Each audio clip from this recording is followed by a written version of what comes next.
Bonjour, ravi de vous retrouver sur Décideur TV pour un nouveau numéro de Lex Inside. Au programme de ce numéro, on va parler du contrôle des investissements étrangers avec Jean-Louis Fourgou, associé de Mermoz Avocats. Ce sera dans quelques instants. On parlera ensuite comment réussir sa création d'entreprise avec Sylvestre Dombre, directeur des affaires juridiques et sociales de Pylone. Et enfin, Eric Schall, associé de Made in IP, nous parlera de RSE, marque et propriété intellectuelle. Voilà pour le programme, c'est tout de suite Lex Inside.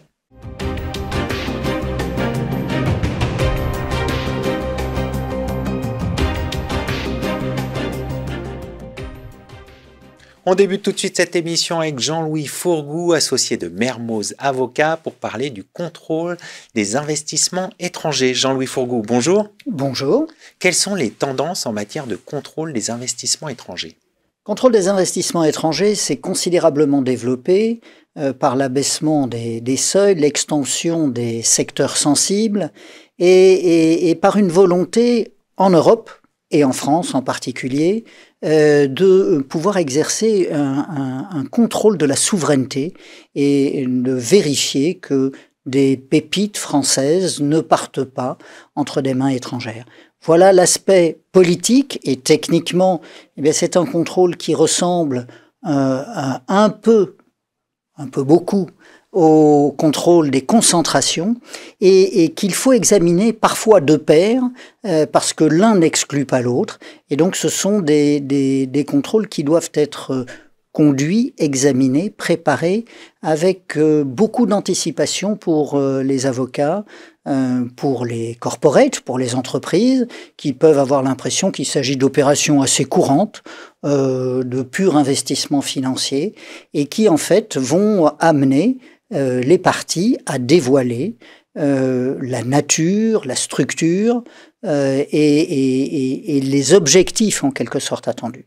Et donc voilà, c'est un secteur qui s'est considérablement développé. Je crois qu'en 2002, on était à plus de 34 milliards d'euros d'investissements étrangers en France, avec 325 dossiers traités par la direction du Trésor et 131 dossiers réellement examinés qui ont conduit à une validation ou une interdiction des investissements étrangers.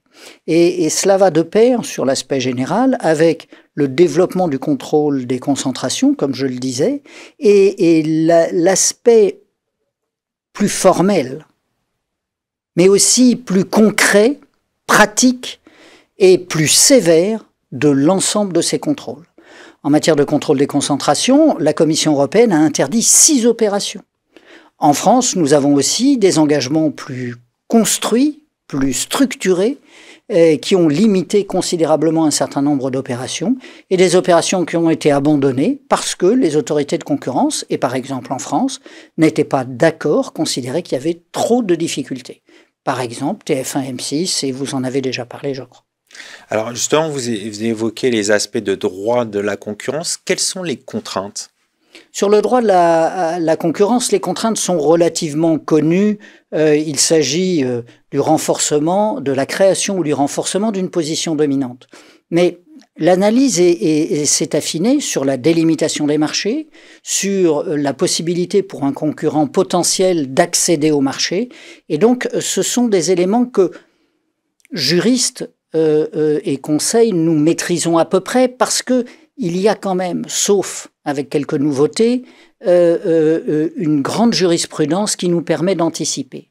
Mais ceci évolue et cela va rejoindre les investissements étrangers en France. C'est qu'il y a un certain nombre de secteurs où on est un peu plus dans le flou. Quel secteur, par exemple ? Les opérations sous les seuils des concentrations.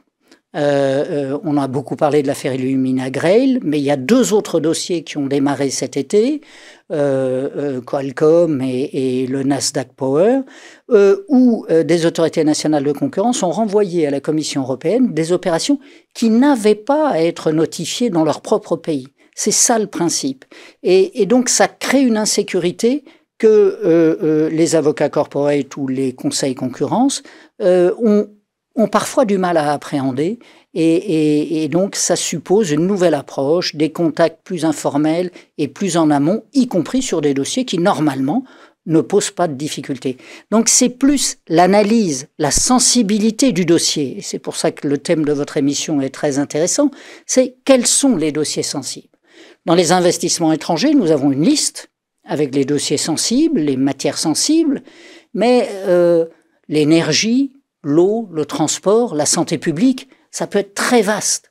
Et savoir si une matière, un dossier, une opération, que ce soit dans le contrôle des investissements étrangers, va poser des questions, va amener la direction du Trésor à demander une phase supplémentaire d'examen ou des mesures suspendant l'investissement, ou l'autorité de la concurrence qui n'a pas été destinataire du dossier, s'en saisit et le transmet à la Commission européenne. Voilà, c'est cette incertitude. Et l'autre point, c'est la gestion du temps. La gestion du temps, pour les entreprises, pour leurs conseils, c'est un élément déterminant. Et dans ces deux contrôles, on s'aperçoit que le temps est de plus en plus élastique. Et il y a des dossiers qui sont suspendus en contrôle des concentrations. Normalement, en phase 1, on doit traiter un dossier en 25 jours. Vous pouvez aller sur le site de l'autorité et vous voyez qu'il y a des dossiers qui sont toujours à l'examen depuis 7 mois en phase 1. Donc, il est difficile d'anticiper réellement quand un dossier sera autorisé ou des engagements suffisamment précis. Et donc, c'est pour cela qu'il faut, pour nous les conseils, très en amont, examiner, analyser et aller voir les autorités pour essayer de limiter les risques. Alors, est-ce qu'il y a d'autres recommandations, hormis ce que vous venez d'évoquer ?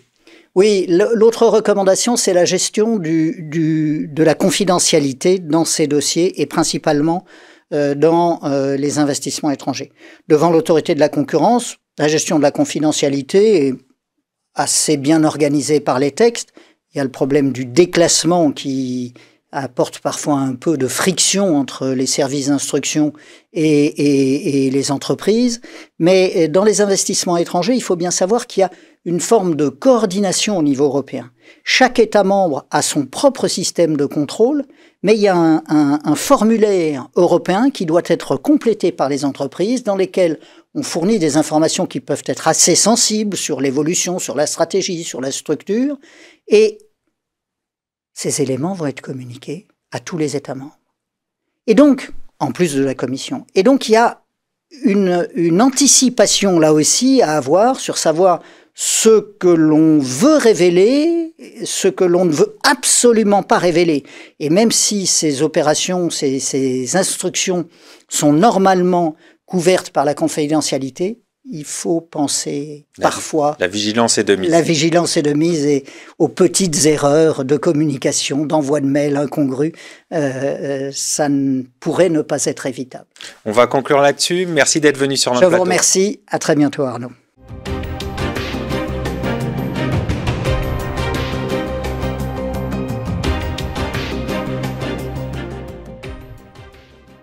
On poursuit ce Lex Inside avec Sylvestre Dombre, directeur des affaires juridiques et sociales de Pylone, qui vient de rédiger un ouvrage, Guide juridique de l'entrepreneur rebelle au droit, tome 1, réussir sa création d'entreprise.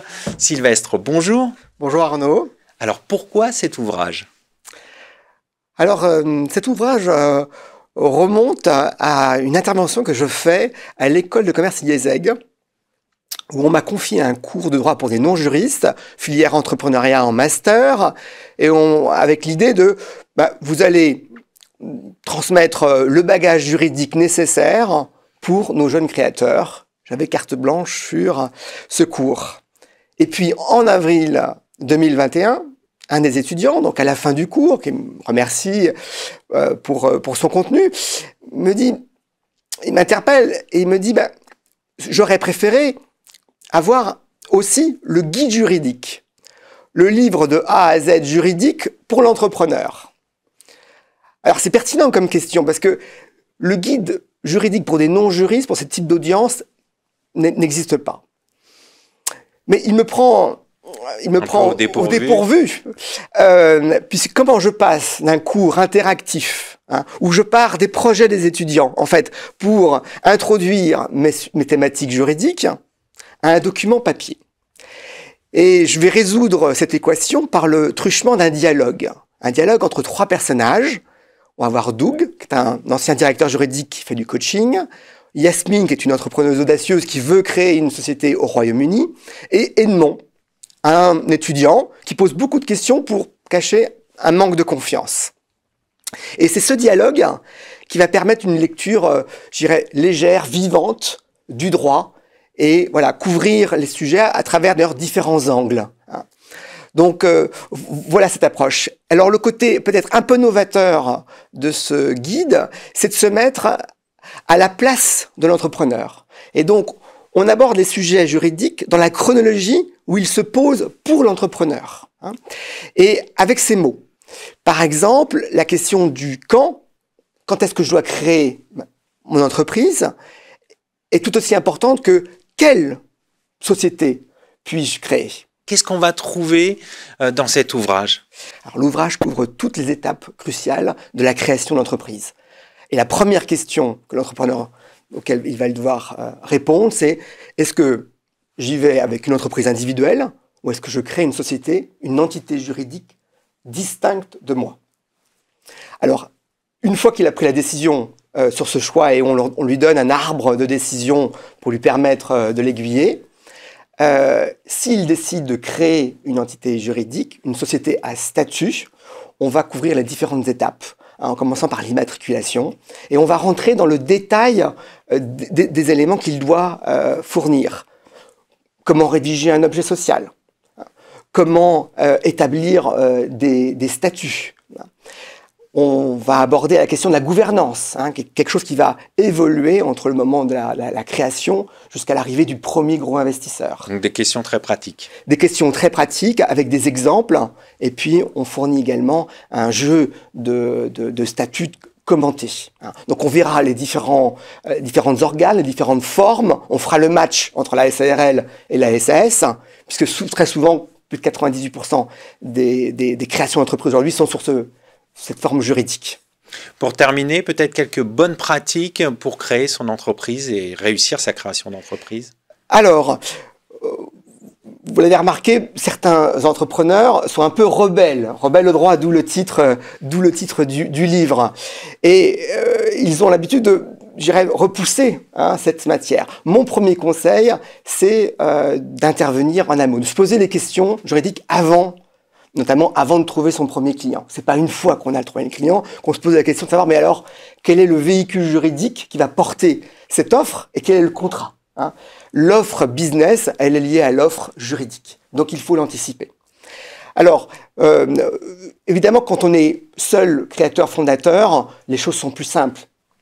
Mais dès que vous êtes à plusieurs, dès que vous créez une entreprise à plusieurs bonnes pratiques sont à suivre. Et on va le proposer sous forme de clés. Une des premières clés que je suggère dans mon livre, c'est de mettre tout le monde sur un pied d'égalité en faisant que toute personne qui a créé quelque chose qui est nécessaire au développement d'entreprise, en termes de propriété intellectuelle, que ce soit droit d'auteur, logiciel, marque, brevet, logo, le transmette à l'entité.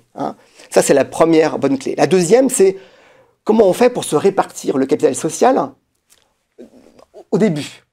Il y a 2 méthodes que je présente dans le guide. Voilà, c'est une façon très concrète de démarrer. Après, il ne faut pas oublier que la vie en entreprise n'est pas un long fleuve tranquille et il faut anticiper les sujets de divergence.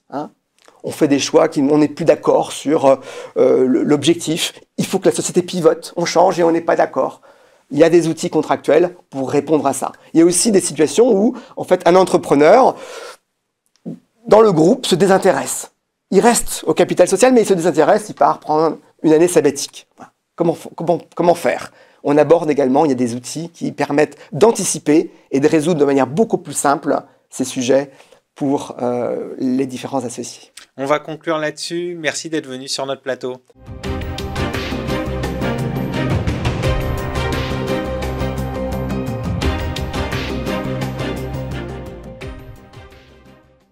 On continue ce Lex Inside et je suis en compagnie d'Éric Schall, associé chez Made in IP, avec qui on va parler RSE, marque et propriété intellectuelle. Bonjour Éric. Bonjour Arnaud. Comment expliquez-vous le fort développement des marques à tendance écologique ? Alors, les marques à tendance écologique, de quoi parle-t-on ? Ce sont des marques qui intègrent des expressions qui font référence en fait à cette espèce de tendance sur la durabilité des produits. Donc, ça peut être des marques qui intègrent des mots comme bio, comme biologique, comme éco, écologique, durable, des termes aussi parlants comme vert ou green, comme compostable. Voilà, ce sont donc des marques un petit peu particulières. Et en fait, effectivement, ce que l'on constate, c'est qu'il y a un très fort développement du nombre de ces marques qui sont déposées. Environ aujourd'hui, on calcule qu'il y a environ 10% des marques qui sont déposées en Europe qui intègrent, entre guillemets, ces éléments. Alors, sur les raisons pour lesquelles il y a ce développement, il est très vraisemblable que ce soit lié au fait que, je pense qu'elles sont vendeuses, en fait, et par voie de conséquence, manifestement, un grand nombre de gens, de sociétés adoptent en fait, soit en tant que marque produit, soit en tant que marque société, marque enseigne ou même marque concept, des termes qui intègrent entre guillemets ces éléments. Alors évoquons maintenant les conséquences justement de l'utilisation de ces termes en droit des marques. Alors les conséquences, elles sont non négligeables. Comme vous savez, en fait, le droit des marques, c'est un droit de monopole, c'est-à-dire que les États accordent en fait un monopole qui est indéfiniment renouvelable tant qu'on paye les taxes de renouvellement. Donc on donne un monopole, un droit exclusif à celui qui a un enregistrement de marque. Ça explique pourquoi les gens déposent en fait des marques comme ça. Et ce que l'on constate, si vous voulez, c'est que manifestement, les administrations ont une réaction qui est une réaction assez défensive par rapport à ces marques, beaucoup plus que par rapport à des marques normales. Pourquoi ? Alors la raison, elle est liée à une tendance. Vous voyez par exemple en 2014, le ministère de l'écologie avait publié un petit guide sur ces questions et qui disait que l'argument écologique en fait rapprochait une implication, un engagement d'une entreprise et l'implication du consommateur vers le développement durable. Donc en fait, c'est quelque chose qui est important pour le consommateur. Et donc, par voie de conséquence, ça justifie une communication qui soit loyale et fiable. Et lorsque une société dépose une marque intégrant en fait un de ces éléments, elle se retrouve en fait confrontée à deux problématiques vis-à-vis des administrations. La première, c'est est-ce que la marque est dite distinctive, c'est-à-dire est-ce qu'elle peut servir à identifier l'origine de produits ou de services, et deuxièmement, est-ce qu'elle n'est pas déceptive, c'est-à-dire est-ce qu'elle n'est pas trompeuse. Voilà. Et ce que l'on constate, c'est qu'il y a beaucoup de rejets d'enregistrement, soit parce qu'effectivement elles sont dites descriptives, c'est-à-dire qu'en fait elles n'apportent rien de particulier, ce qui à la limite n'a pas une conséquence dramatique pour l'entreprise, c'est-à-dire le simple fait c'est qu'elle n'a pas de monopole, mais ce qui est pire, c'est qu'elle soit rejetée pour déceptivité, c'est-à-dire tromperie, parce qu'elle porterait en fait atteinte à cette loyauté de la communication. Alors, quelles sont les tendances que vous voyez poindre sur cette thématique ? Alors, les tendances, en fait, si vous voulez, elles sont importantes parce que finalement, si je suis une entreprise, que je bâtis en fait toute une communication et que le signe qui sert de ralliement en fait dans le public, je n'arrive pas à m'en assurer le monopole, quelque part, c'est assez mauvais. Par ailleurs, si la raison pour laquelle ma marque est rejetée, c'est justement le fait qu'il y a tromperie, c'est potentiellement gênant parce que si jamais j'exploite le signe sans enregistrement de marque, potentiellement, je pourrais être mis en cause dans mon exploitation. Et on se retrouve à ce moment-là, si vous voulez, dans une situation, on va dire, de greenwashing, qui est, si vous voulez, l'utilisation d'une allégation qui serait en fait soit fausse, soit non vérifiable. Alors, comment éviter justement de tomber dans le greenwashing ? Alors, la première chose, c'est qu'en fait, ça paraît évident, mais il faut évidemment que le choix de la marque soit en liaison avec un engagement réel de l'entreprise, avec une qualité réelle du produit. Et donc, voilà, il faudrait dire que le marketing ne devrait pas mentir. Ça, c'est la première chose. La deuxième chose, si vous voulez, c'est que les entreprises sont souvent pas au courant, en fait, de toutes les réglementations qui existent. Et plus l'attitude en fait des administrations. Par voie de conséquence, j'aurais tendance à dire qu'elles devraient consulter. Et puis, et de manière à anticiper, c'est un peu comme le stalleur, le skieur qui descend un slalom. Il faut qu'il circule entre les piquets. Eh bien, c'est un petit peu la même problématique. Donc, anticiper le coup d'après, être sincère. Je pense qu'en matière de RSE, il faut que les marques soient sincères et obtenir un enregistrement de marque, c'est possible. On va terminer sur cette recommandation. Merci d'être venu sur notre plateau. Je vous en prie, merci Arnaud. Merci à toutes et à tous pour votre fidélité. Quant à moi, je vous retrouve très bientôt sur Décideur TV pour un nouveau numéro de Lex Inside.